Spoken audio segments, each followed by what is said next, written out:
la tonne de probiotiques que tu veux, mais ça ira jamais bien et tu risques même d'avoir des symptômes, de recrudescence de symptômes X ou Y, comme trop de ballonnement, comme trop de choses de ce type-là.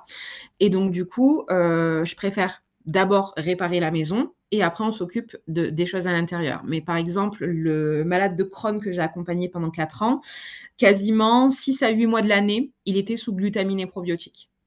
On faisait des pauses tous les 3 mois quand même de 1 mois pour pas que voilà, pour pas que le corps s'habitue trop, pour pas que voilà, mais il était, ouais, 8 mois par an sous probiotiques et glutamine.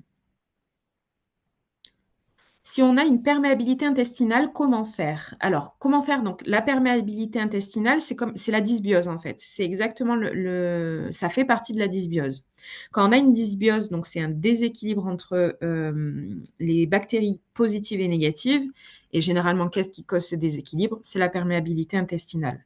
Donc, pour une perméabilité intestinale, je refais ce même circuit, charbon actif, glutamine, probiotiques. Syndrome du côlon irritable, faut-il prendre des probiotiques? Oui, tu peux prendre des probiotiques avec un syndrome du côlon irritable. Par contre, ce que je ferai, c'est que je fais la glutamine plus longtemps, toute seule, avant de prendre des probiotiques.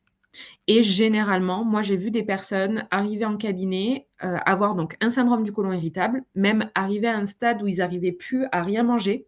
Donc arriver à supprimer carrément des catégories d'aliments parce que, ils n'arrivaient plus à digérer, tel type de légumes, ils n'arrivaient plus à digérer, les fromages, ils n'arrivaient plus à digérer le gluten.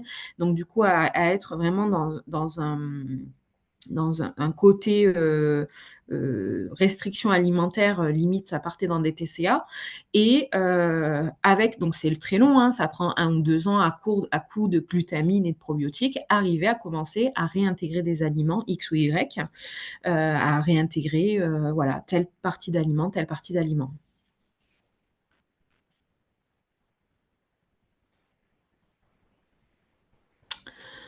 La L-glutamine ne peut être donnée à tout le monde. Il y a quelques contre-indications, comme les enfants pas en dessous de 15 ans, troubles bipolaires par exemple. Que peut-on donner à la place?